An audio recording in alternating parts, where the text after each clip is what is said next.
Today we're diving headfirst into a rabbit hole of creepy crawlies and things that go bump in the night. Buckle up, Buttercup, because we're talking about Connecticut's most terrifying mythical creatures. Connecticut might be known for its charming New England towns and delicious lobster rolls, but hidden beneath the surface is a whole lot of spooky folklore. So, grab your nightlight, snuggle up in a blanket burrito, and prepare to have your mind blown because things are about to get weird. From creepy crawlies with glowing eyes to shadowy figures lurking in the woods, we're about to uncover the terrifying truth behind Connecticut's most enduring legends. Seriously, guys, some of this stuff is straight out of a horror movie. Let's get started. Okay, guys.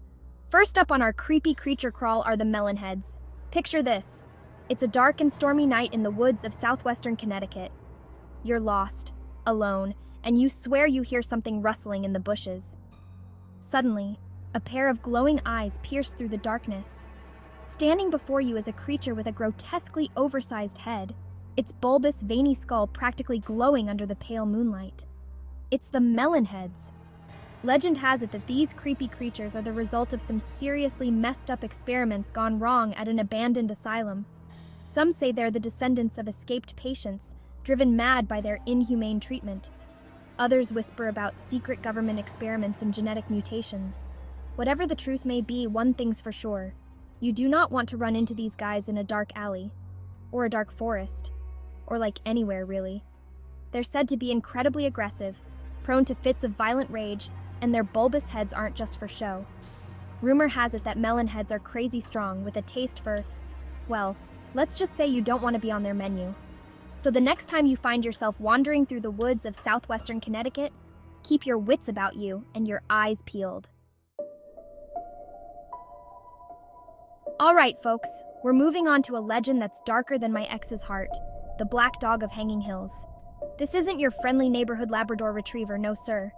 This is a harbinger of doom, a four-legged omen wrapped in shadow and fur. Imagine this. You're hiking through the hanging hills of Meriden, the sun beginning to dip below the horizon, casting long, creepy shadows across the trail. You round a bend, and there it is. A large black dog standing silently in the middle of the path. Its eyes, like two burning coals, seem to pierce right through you. There's no sound, no bark, no growl, just an eerie stillness that seems to suck the air right out of your lungs. This, my friends, is your first encounter with the black dog. Lucky for you, this first meeting is said to bring good luck. But then it happens again. You're walking home late one night and there it is again, the black dog. You've seen the black dog twice now. Your luck has officially run out. The legend goes that seeing the black dog a second time is a sure sign of your impending doom. So if you ever find yourself hiking in the hanging hills, be wary of any black dogs you might encounter. And if you see the same dog twice, well, let's just say you might want to start making some better life choices.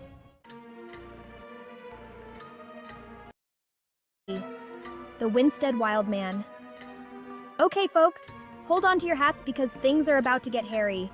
We're talking about the Winsted Wildman, a creature so bizarre, so utterly unsettling, that it makes Bigfoot look like a cuddly teddy bear.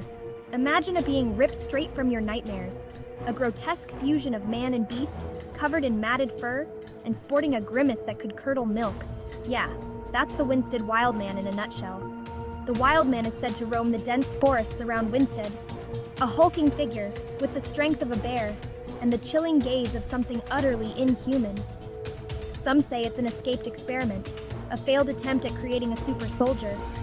Others believe it's a primal entity, awoken from a long slumber by the encroachment of civilization. Whatever its origins, the Winsted Wildman is a creature shrouded in mystery and fear. Imagine you're camping in the woods, nestled snugly in your sleeping bag when you hear it, a blood-curdling howl that seems to shake the very foundations of the forest. It's a sound that sends shivers down your spine, a primal scream filled with pain and rage. You peek out of your tent and see it, a towering figure silhouetted against the moonlit trees, its eyes glowing with an eerie light.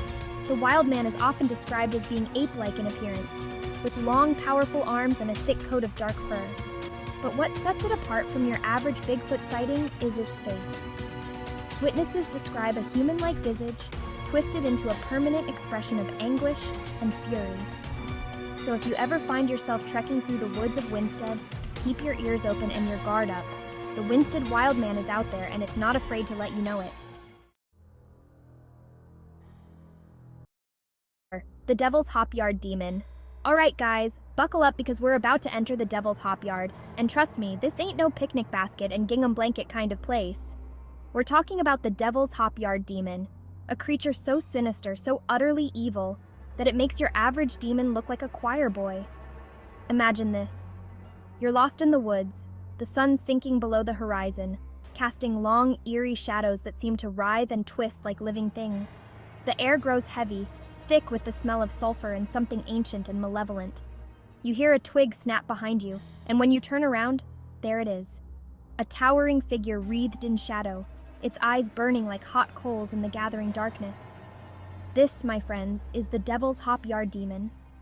Legend has it that this demonic entity has been haunting the Hopyard for centuries, its origin shrouded in mystery and whispered rumors. Some say it's the devil himself, come to claim the souls of the unwary. Others believe it's a powerful demon, bound to the forest by some ancient pact. Whatever the truth may be, one thing's for sure. This is not a creature you want to mess with. They say the Devil's Hopyard Demon is responsible for all sorts of strange and unsettling occurrences in the area. People have reported seeing strange lights in the woods, hearing unearthly screams echoing through the night, and feeling an overwhelming sense of dread that clings to them like a shroud. Some even claim to have seen the demon itself, a terrifying apparition of fire and shadow that leaves them shaken to their core. So if you ever find yourself in the Devil's Hopyard, be careful, stay on the marked trails, and whatever you do, don't go wandering off alone after dark. The Devil's Hopyard Demon is real, and it's always hungry for new souls.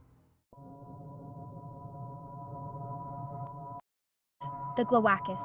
All right, folks, we've saved the best for last. Or should I say, the weirdest. Get ready to meet the Glawackus, a creature so bizarre, so utterly out there, that it makes you wonder if someone spiked the Connecticut water supply with LSD. Seriously, this thing is like the Frankenstein's monster of the animal kingdom, a mishmash of claws, teeth, and pure nightmare fuel. Imagine this. You're deep in the woods of Glastonbury, the kind of place where the trees grow close and the sun rarely reaches the forest floor. The air is thick with the smell of damp earth and decaying leaves, and you get the feeling that something is watching you.